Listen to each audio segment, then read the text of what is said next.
ഗും ഗുരുഭ്യോ നമ. ഗം ഗണപതയേ നമ. സം സരസ്വത്യൈ നമ. ഓം നമോ ഭഗവതേ വാസുദേവായ. ദശകം 35 രാമായണ കഥ സുഗ്രീവ സഖ്യം മുതൽ. നീതസുഗ്രീവമൈത്രീം തദനു ഹനുമതാ ദുന്ദുഭേകായമുച്ചൈ ക്ഷിപ്ത്വാംഗുഷ്ഠേന ഭൂയോ ലുലവിധയുഗപത്പത്രിണാ സപ്തസാലാൻ ഹത്വാ സുഗ്രീവഘാതോദ്യതമതുലബലം ബാലിനം വ്യാജവൃത്യാ വർഷാവേലാമനൈഷീർ വിരഹതരളിതസ്ത്വം മതംഗാശ്രമന്തേ. നീതസുഗ്രീവമൈത്രീം തദനു ഹനുമതാ സുഗ്രീവസഖ്യം നീതഃ ദുന്ദുഭേഃ കായം അംഗുഷ്ഠേന ഉച്ചൈഃ ക്ഷിപ്ത്വാ ഭൂയഃ പത്രിണാ സപ്തസാലാൻ യുഗപദ് ലുലവിധ സുഗ്രീവഘാതോദ്യതം അതുലബലം ബാലിനം വ്യാജവൃത്യാ ഹത്വാ വർഷാവേളാം ത്വം വിരഹതരളിതഃ മതംഗാശ്രമാന്തേ അനൈഷി. അതായത് ഹനുമാനുമായി കണ്ടുമുട്ടിയ ശേഷം ആ ഹനുമാനാൽ സുഗ്രീവനുമായി സഖ്യം ചെയ്യിപ്പിക്കപ്പെട്ടു. സുഗ്രീവൻ തൻ്റെ ജ്യേഷ്ഠനായ ബാലിയാൽ രാജ്യത്തിൽ നിന്നും ഭ്രഷ്ടനാക്കപ്പെട്ടതാണ്. അപ്പോൾ ബാലി സുഗ്രീവനുമായിട്ട് ഇടയ്ക്കിടയ്ക്ക് യുദ്ധം ചെയ്യും, കണ്ടാൽ യുദ്ധം ചെയ്യും, ഉപദ്രവിക്കും. അങ്ങനെ വിഷമിച്ച് ബാലിയല്ല സുഗ്രീവനും ഹനുമാനും കുറച്ച് അനുചരന്മാരുമായിട്ട് ബാലി കയറാ മലയിൽ ബാലിക്ക് ആ മലയിൽ കയറിയാൽ തല പൊട്ടിത്തെറിക്കും. അങ്ങനെ ബാലി കയറുകയില്ല എന്നുറപ്പുള്ള ഒരു മലയിൽ അവരങ്ങനെ വിഷമിച്ച് കഴിയുകയാണ്. ഋഷ്യമൂകാചലം എന്നും ആ പർവ്വതത്തിന് പറയും. ആ പർവ്വതത്തിലാണ് ഇവര് താമസിക്കുന്നത്. അപ്പൊ ദൂരെ രാമലക്ഷ്മണന്മാരെ കണ്ടപ്പോൾ സുഗ്രീവൻ തൻ്റെ മന്ത്രിയായ ഹനുമാനോട് അവരാരാണ് എന്ന് പോയി അറിഞ്ഞു വരാൻ പറഞ്ഞയക്കുകയാണ്. അപ്പോൾ ഒരു ബ്രാഹ്മണ വേഷത്തിൽ ഹനുമാൻ അവരുടെ അടുത്തെത്തുകയും വിവരങ്ങൾ അറിഞ്ഞ് അവരെ കൂട്ടിക്കൊണ്ടുവരികയും ചെയ്യുകയാണ്. സുഗ്രീവന്റെ അടുത്തെത്തിച്ചു. അവര് തമ്മിൽ സഖ്യം ചെയ്തു. എന്താണ് സഖ്യം? സുഗ്രീവന്റെ ശത്രുവായ അല്ലെങ്കിൽ ഉപദ്രവിക്കുന്നവനായ സഹോദരൻ ആ ബാലിയെ കൊല്ലാമെന്ന് ശ്രീരാമൻ സത്യം ചെയ്യുന്നു. അപ്പോൾ ശ്രീരാമന് പ്രത്യുപകാരമായിട്ട് സുഗ്രീവൻ സീതാദേവിയെ അന്വേഷിച്ച് കണ്ടെത്തിക്കൊള്ളാം എന്ന് രണ്ടുപേരും അങ്ങോട്ടും ഇങ്ങോട്ടും വാക്ക് നൽകുന്നു. അങ്ങനെ അവര് സഖാക്കളായി, സഖ്യം ചെയ്ത് സഖാക്കളായി.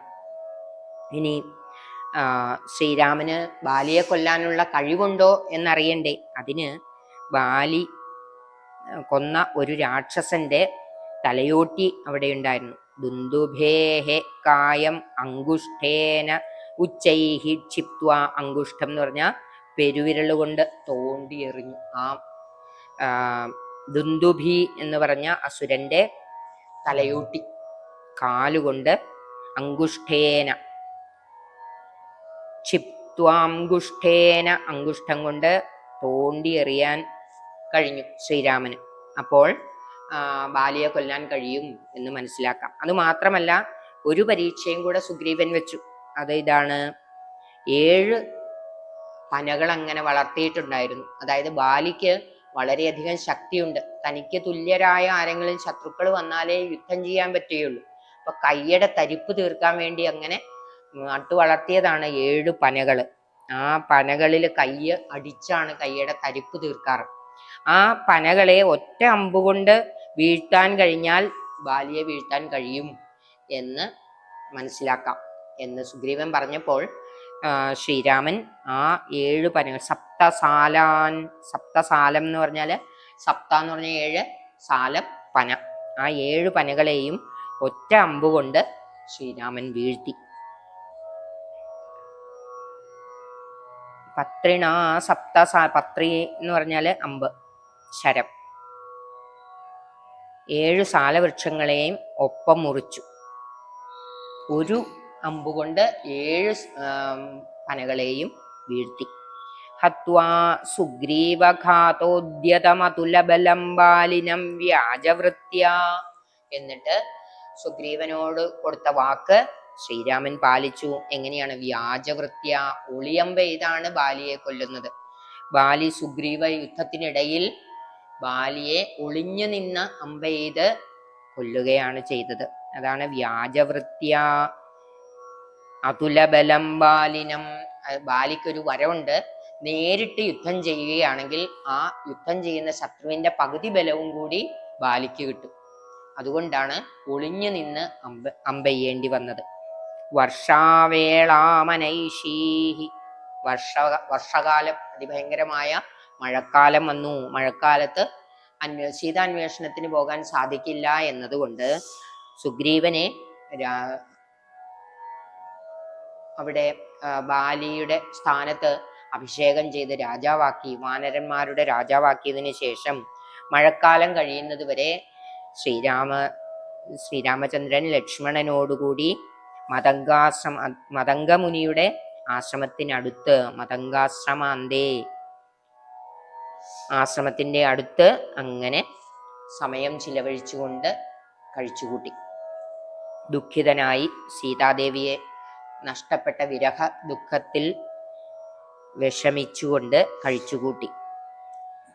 അതാണ് ഈ 1-ാമത്തെ ശ്ലോകത്തില് ഉൾക്കൊള്ളിച്ചിരിക്കുന്ന കഥാഭാഗം. ഇനി നമുക്ക് 2-ാമത്തെ ശ്ലോകം നോക്കാം.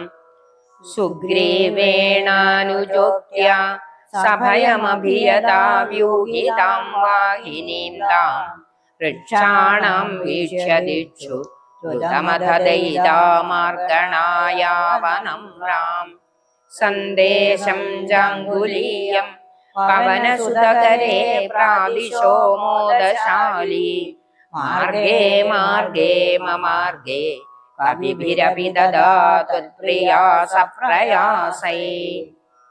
അഥാ അനുജോക്ത്യാ സഭയമഭിയതാ സുഗ്രീവേണ വ്യൂഹിതാം വൃക്ഷാണാം താം വാഹിനീം ദ്രുതം ദിക്ഷു ദൈതാമാർഗണായ അവനമ്രാം വീക്ഷ്യ ത്വം മോദശാലീ സന്ദേശം അങ്കുലീയം ച പവനസുതകരേ പ്രാദിശഃ തദാ കവിഭിരപി സപ്രയാസൈഃ മാർഗേ മാർഗേ ത്വത്പ്രിയാ മമാർഗേ.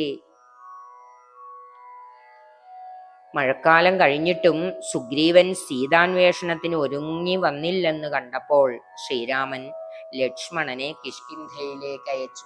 സുഖലോലുപനായിട്ട് സുഗ്രീവൻ തന്റെ വാക്കൊക്കെ മറന്നങ്ങനെ ജീവിക്കുകയായിരുന്നു. ഹനുമാൻ ഇടയ്ക്കിടയ്ക്ക് ഓർമ്മിപ്പിച്ചു, ശ്രീരാമ ബാണം ഇനിയും അവശേഷിക്കുന്നുണ്ട്. ബാലിയെ കൊന്ന ആ ബാണം ശ്രീരാമന്റെ കയ്യിലുണ്ട് കേട്ടോ. അത് നിമിത്തം മരണത്തിനിടയാകാതെ സൂക്ഷിക്കുക, കൊടുത്ത വാക്ക് പാലിക്കുക എന്നൊക്കെ ഓർമ്മിപ്പിച്ചെങ്കിലും സുഖലോലുപനായിട്ട് സുഗ്രീവൻ അങ്ങനെ കഴിഞ്ഞു, കൊട്ടാരത്തിൽ കഴിഞ്ഞു. ലക്ഷ്മണൻ അന്വേഷിച്ച് ചെന്നപ്പോഴാണ്, സുഗ്രീവൻ എന്തുകൊണ്ട് വന്നില്ല എന്ന് അന്വേഷിക്കാനായിട്ട് ചെന്നപ്പോഴാണ് സുഗ്രീവന് ഉണർവുണ്ടായത്. ലക്ഷ്മണന്റെ വാക്ക് കേട്ട് ഭയപ്പെട്ടു.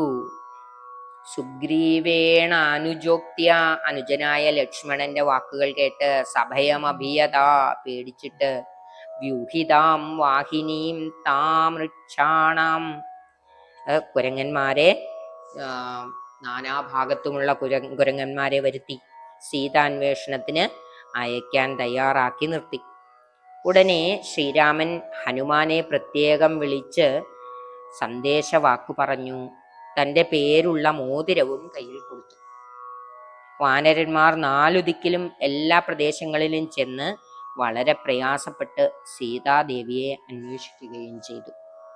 അതാണ് ഈ 2-ാമത്തെ ശ്ലോകത്തിൽ പറയപ്പെടുന്ന കഥാഭാഗം. ഇനി നമുക്ക് 3-ാമത്തെ ശ്ലോകം നോക്കാം. ത്വദ്വാർത്താകർണനോദ്യത് ഗരുദുരുജവ സമ്പാദി സമ്പാദി വാക്യ പ്രോത്തീർണോദിരന്തർ നഗരി ജനഗജാം വീക്ഷ്യദത്വാങ്കുലീയം പ്രക്ഷുദ്യോദ്യാനമക്ഷക്ഷവണചണരണ സോഢബന്ധോ ദശാസ്യം ദൃഷ്ട്വാ പ്ലുഷ്ട്വാ ച ലങ്കാം ചടിതി സ ഹനുമാൻ മൗലിരത്നം ദദൗ തേ. നിന്തിരുവടിയുടെ കഥ കേട്ടപ്പോൾ ത്വദ്വാർത്ത ആകർണനോദ്യത്, അങ്ങയുടെ വാക്കുകളെ കേട്ടിട്ട് നിന്തിരുവടിയുടെ കഥ കേട്ടപ്പോൾ മുളച്ചു വന്ന ചിറകുകൾ കൊണ്ട് വേഗത്തിൽ പറന്നുയർന്ന സമ്പാദിയുടെ വാക്കുകേട്ട് സമുദ്രം ചാടിക്കടന്നു. ആ ഹനുമാൻ ലങ്കാനഗരിയുടെ ഉള്ളിൽ സീതയെ കണ്ട് ഭഗവാൻ കൊടുത്തതായ അങ്കുലീയം നൽകി. അശോകോദ്യാനം തകർത്തു. യുദ്ധത്തിൽ അക്ഷകുമാരൻ എന്ന രാവണന്റെ ഇളയ പുത്രനെ വധിച്ചു. ഇന്ദ്രജിത്ത് എന്ന മൂത്ത പുത്രനാൽ ബന്ധനസ്ഥനായി, ബ്രഹ്മാസ്ത്ര ബന്ധനം സംഭവിച്ചു. അങ്ങനെ രാവണന്റെ സദസ്സിലെത്തി. ഹനുമാൻ രാവണന്റെ സദസ്സിലെത്തിയിട്ട് ലങ്കയെയും ദഹിപ്പിച്ച് വളരെ വേഗത്തിൽ നിന്തിരുവടിക്ക് സീതയുടെ ചൂടാരത്നം കൊണ്ടുവന്ന് കൊടുത്തു, അല്ലെങ്കിൽ കൊണ്ടുവന്ന് തന്നു. അങ്ങക്ക് തന്നില്ലേ? അതായത് ഭഗവാനോട് നേരിട്ട് സംവദിച്ചുകൊണ്ടാണ് മേൽപ്പത്തൂര് ഇതൊക്കെ എഴുതുന്നത്. അപ്പോൾ മൗലിരത്നം ദദൗ തേ, അങ്ങക്ക് സമർപ്പിച്ചില്ലേ? സീതാദേവിയുടെ മൗലിരത്നം അങ്ങക്ക് കൊണ്ടുവന്നു തന്നില്ലേ എന്നാണ് മേൽപ്പത്തൂര് ഈ ശ്ലോകത്തില് രാമായണ കഥ ചുരുക്കുന്നത്. ഇനി അടുത്ത ശ്ലോകം നോക്കാം. ത്വം സുഗ്രീവംഗദാദി പ്രബല ചക്രവിക്രാന്ത ഭൂമി ചക്രോഭിക്രമ്യ പാരേ ജലധി നിശിചരേന്ദ്രാനുജാശ്രിയമാണ തത്പ്രോക്താം ശത്രുവാർത്താം രഹസി നിശമയൻ പ്രാർത്ഥനാ പാർത്ഥ്യരോഷ പ്രഹസ്താഗ്നേയസ്ത്രതേജസ്ത്രസദുദധിവിരാലബ്ധവാൻ മധ്യമാർഗം. നിന്തിരുവടി സുഗ്രീവൻ, അംഗദൻ മുതലായ പ്രബല വാനരന്മാരുടെ സൈന്യ സമൂഹങ്ങളെ കൊണ്ട് ഭൂമണ്ഡലം ആക്രമിച്ചുകൊണ്ട് നേരെ പുറപ്പെട്ടു ചെന്ന് സമുദ്രതീരത്തിൽ വെച്ച് രാവണാനുജനാൽ ആശ്രിതനായി, അതായത് വിഭീഷണൻ വന്ന് ശരണം പ്രാപിച്ചു. സമുദ്രതീരത്തിൽ വെച്ച് തന്നെ രാവണന്റെ അനുജനായ വിഷ്ണു ഭക്തനായ വിഭീഷണൻ ശ്രീരാമന്റെ അടുത്തെത്തി ശരണാഗതി പ്രാപിച്ചു. രഹസ്യമായി ആ വിഭീഷണൻ പറഞ്ഞ ശത്രുവായ രാവണന്റെ വർത്തമാനം കേട്ടതിന് ശേഷം തന്റെ അഭ്യർത്ഥന ഫലിച്ചില്ലെന്ന് കണ്ടപ്പോൾ കോപിച്ചു തൊടുത്തുവിടാൻ തുടങ്ങിയ ആഗ്നേയ അസ്ത്രത്തിന്റെ തേജസ് കണ്ട് പേടിച്ച് സമുദ്രത്തിന്റെ വാക്കുപ്രകാരം സമുദ്രമധ്യത്തിൽ സേതു ബന്ധിച്ചു, ചിറകെട്ടി. അതായത് ലങ്കയിലേക്ക് നടന്നു പോകാനുള്ള ചിറകെട്ടാനുള്ള മാർഗം ഉണ്ടായി. നമുക്ക് അടുത്ത ശ്ലോകം നോക്കാം. കീശൈരാശാന്തരോപാഗിരിനികരൈ സേതുമാധാപ്യയാതോ യാതോന്യാമർദ്യദംഷ്ട്രാ നഖശിഖരിശിലാസാലശസ്ത്രൈ സ്വസൈന്യൈ വ്യാകുർവൻ സാനുജസ്ത്വം സമരഭുവി പരം വിക്രമം ശക്രജേത്രാ വേഗാന്നാഗസ്ത്രബദ്ധ പദഗപതികരുന്മാരുതൈർമൂചിതോ ഭൂ. പല ദിക്കുകളിൽ നിന്നും പർവ്വതങ്ങൾ കൊണ്ടുവന്ന വാനരന്മാരെ കൊണ്ട് ചിറകെട്ടിച്ചു. ലങ്കയിൽ ചെന്നിട്ട് പല്ല്, നഖം, പർവ്വതം, പാറ, മരം എന്നീ ആയുധങ്ങൾ, മറ്റായുധങ്ങളൊന്നും അവിടെ ലഭിക്കുകയില്ലല്ലോ. വാനരന്മാരുടെ ആയുധങ്ങൾ അല്ലെങ്കിലും ഇതൊക്കെയാണ്. തന്റെ വാനര സൈന്യങ്ങളെ കൊണ്ട് രാക്ഷസന്മാരെ മർദ്ദിച്ചിട്ട് യുദ്ധക്കളത്തിൽ വലിയ പരാക്രമം പ്രകടിപ്പിക്കുന്നതിനിടയിൽ നിന്തിരുവടിയെയും അനുജൻ ലക്ഷ്മണനെയും ഇന്ദ്രജിത്ത് നാഗാസ്ത്രം കൊണ്ട് ബന്ധിച്ചു. വേഗത്തിൽ ഗരുഡൻ വന്ന് ചിറകടിക്കാറ്റുകൊണ്ട് മോചിപ്പിക്കുകയും ചെയ്തു. വേഗാൻ നാഗാസ്ത്രബദ്ധ പദഗപതി ഗരുഡൻ ചിറകുകൊണ്ട് ഉണ്ടാക്കിയ കാറ്റിനാൽ ആ നാഗാസ്ത്ര ബന്ധം വേർപെട്ടു. അടുത്ത ശ്ലോകം നോക്കാം. സൗമിത്രിസ്ത്വത്ര ശക്തി പ്രകൃതികളത സുർവാത ജാനീത ശൈല പ്രാണാത് പ്രാണാനുപേതോ വ്യഗൃണുത കുസൃതി ശ്ലാഘിനം മേഘനാദം മായാക്ഷോഭേഷു വൈഭീഷണവചനഹൃദ സ്തംഭന കുംഭകർണം സംപ്രാപ്തം കമ്പിതോർവീതലമഖിലചമൂ ഭക്ഷിണം യക്ഷിണോസ്ത്വം. ഈ യുദ്ധത്തിൽ വേൽ കൊണ്ടുള്ള പ്രഹരമേറ്റ് ജീവൻ പോവുകയും ഹനുമാൻ കൊണ്ടുവന്ന ഔഷധി പർവ്വതത്തിന്റെ ഗന്ധമേറ്റ് ജീവൻ തിരിച്ചു കിട്ടുകയും ചെയ്ത ലക്ഷ്മണനാകട്ടെ കപടയുദ്ധങ്ങളിൽ പ്രസിദ്ധനായ ഇന്ദ്രജിത്തിനെ കൊന്നു. രാക്ഷസ മായകൾ നിമിത്തം മനക്ലേശമുണ്ടായപ്പോൾ വിഭീഷണന്റെ വാക്കുകൊണ്ട് ആശ്വാസം ലഭിച്ച നിന്തിരുവടി ഭൂമി കുലുക്കി വന്ന് സൈന്യങ്ങളെയെല്ലാം വാരി തിന്നുന്ന കുംഭകർണനെയും കൊന്നു. ഇനി നമുക്ക് അടുത്ത ശ്ലോകം നോക്കാം.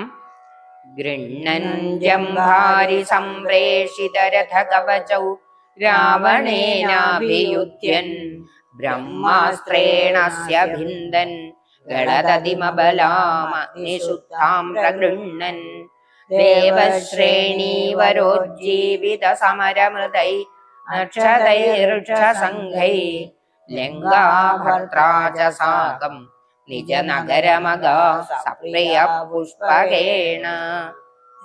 ഇന്ദ്രുവടി ദേവേന്ദ്രൻ കൊടുത്തയച്ച തേരും മാർച്ചട്ടയും സ്വീകരിച്ച് രാവണനുമായി യുദ്ധം ചെയ്ത് ബ്രഹ്മാസ്ത്രം കൊണ്ട് ഈ രാവണന്റെ കഴുത്തുകളെ ഛേദിച്ചു. അഗ്നിപ്രവേശം കൊണ്ട് ശുദ്ധയായ സീതാദേവിയെ അഗ്നിശുദ്ധാം പ്രഗൃണ്ണൻ സ്വീകരിച്ചിട്ട് ആദ്യം യുദ്ധത്തിൽ മരിച്ചവരും പിന്നെ ദേവന്മാരുടെ അനുഗ്രഹത്താൽ ജീവിച്ചവരുമായ മുറിപ്പാടുപോലുമില്ലാത്ത വാനര സംഘങ്ങളോടും വിഭീഷണനോടും കൂടി പത്നിയായ സീതയും ഒന്നിച്ച് പുഷ്പക വിമാനത്തിൽ തൻ്റെ അയോധ്യാപുരിയിലേക്ക് പോന്നു. ഇതാണ് ഈ ശ്ലോകത്തിന്റെ അർത്ഥം. നമുക്ക് അടുത്ത ശ്ലോകം നോക്കാം. പ്രീതോ ദിവ്യാഭിഷേകൈ അയുധ സമധികാൻ വത്സരാൻ പര്യരംസീർ മൈഥില്യാം വാപവാച ശിവ ശിവ കിലതാം ഗർഭിണീമപ്യഹാസി ശത്രുഘ്നേനാർദ്ദയിത്വാ ലവണനിശിചരം പ്രാർത്ഥയ ശൂദ്രപാശം താവദ്വാൽമീകിഗേഹേ കൃതവസതിരുപാസുതസീതാസുതൗരേ.